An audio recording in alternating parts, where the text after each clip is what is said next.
Bible says that there is a time for peace and a time for war. לעולם לא נשכח את מעשה הזוועה שעשו לנו אויבינו. אנחנו הולמים באויבינו בעוצמה חסרת תקדים.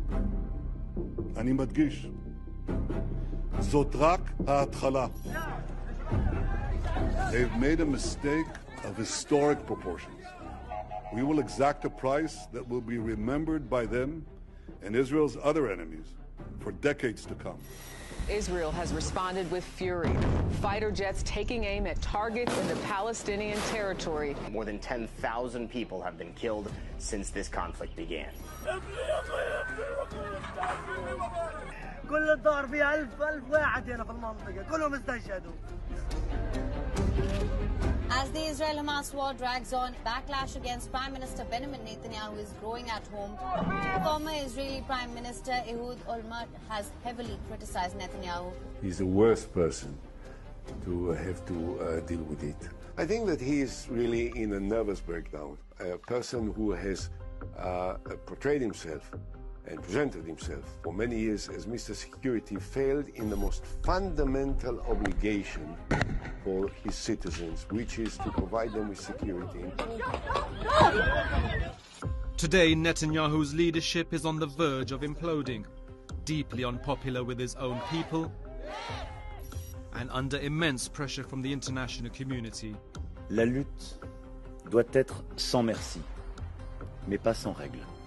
This is a fall from grace for a man who was reportedly told by one of the most powerful Jewish religious figures in the world that he would be the one to welcome the Messiah.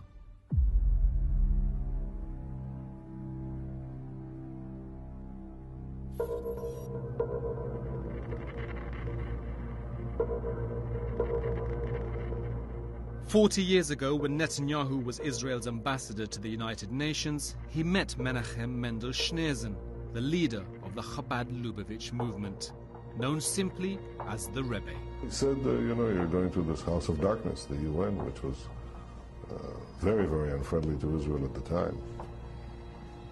He called it the house of darkness. And he said, even in the greatest darkness, if you light a candle, it spreads a great light that can be seen from afar. The Rebbe reportedly believed Netanyahu had a mission from God to prepare Israel for the coming of the Messiah, or in Hebrew, the Moshiach. Over the next decade, the two men developed a close relationship. Soon after entering Israel's parliament for the first time, Netanyahu paid his respects to his mentor. Back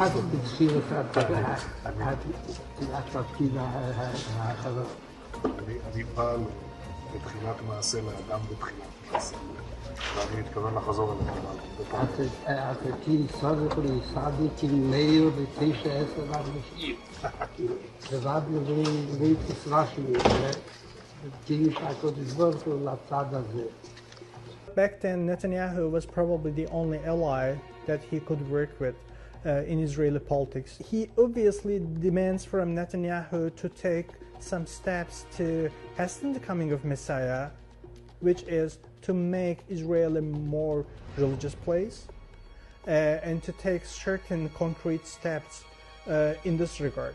And Netanyahu says, I'm definitely doing that.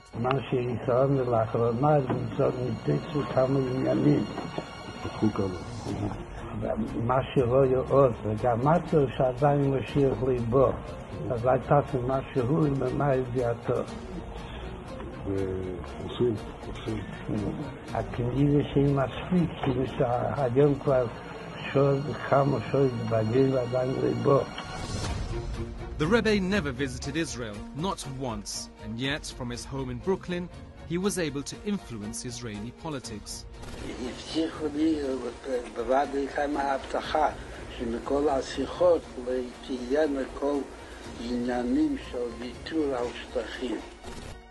His influence was recognized by American politicians too.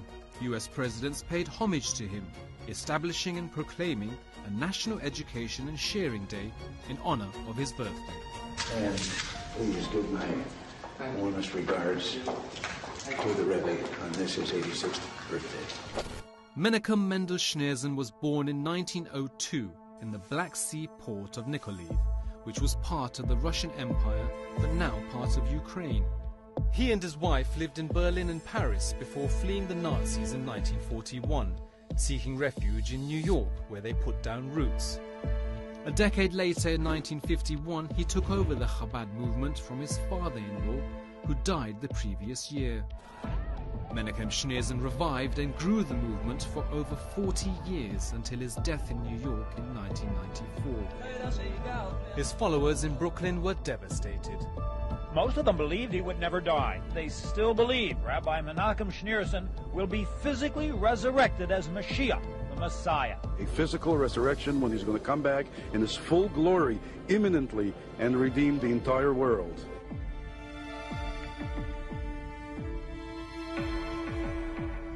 Currently, the center of the Chabadic movement is in Brooklyn, in a neighborhood called Crown Heights. So it is an American movement in terms of its center, but it is also a global movement. One of the biggest purposes of Chabad is to bring those quote-unquote lost Jews back into Judaism. So Chabad has its own rabbis and emissaries appointed all around the world. It is a global movement. Headquartered in Brooklyn, the Chabad movement has a presence in every state in America and in over 100 countries around the world, with a particularly high focus in Europe and in Israel. It has hundreds of thousands of followers and runs synagogues, schools, drug rehabilitation centers, and care homes. On the face of it, the movement has been for the betterment of Jews around the world. But according to one analyst, its modus operandi has provided a template for a terror group. We have good reasons to believe that Fatah got inspired from the Chabad movement. One of the high-ranking members of the Fatah movement was praising the Chabad movement in the sense that the Chabad used to send its emissaries and rabbis all around the world, just like Fatah was doing, sending out teachers to Central Asia and to Africa and to other parts of the world. For over 40 years, the charismatic Rebbe led the movement.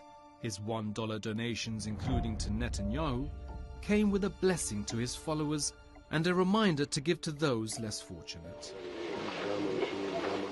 A couple of years after this meeting, the Rebbe reportedly told a young Netanyahu that he would one day become Prime Minister of Israel and would be the nation's last leader before handing the scepter to the Messiah. This first part of the Rebbe's prediction came true in 1996, when a 47-year-old Benjamin Netanyahu became Prime Minister for the first time. But his government fell just 3 years later. For a while, Netanyahu withdrew from politics. The Rebbe's words faded into history until a decade later, Netanyahu became Prime Minister for a second time. העם רוצה שינוי. העם רוצה ללכת בדרך אחרת. הדרך שלנו ניצחה. היא הדרך שתוביל את העם. Netanyahu's second premiership lasted for over 12 years, until he was eventually ousted by his political opponents. Another setback for anyone who believed in the Rebbe's messianic prophecy.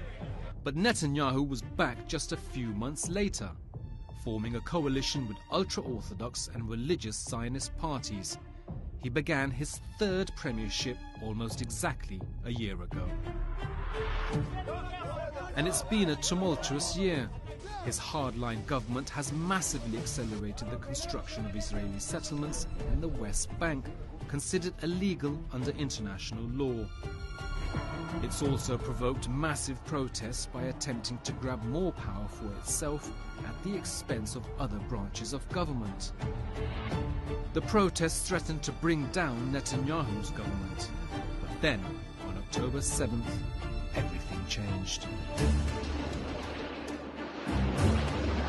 Breaking news out of Israel this morning, where Hamas has launched a surprise attack. A massive surprise attack. Hundreds of Hamas fighters poured across breached border points. They attacked by air, land and sea, taking Israel by surprise.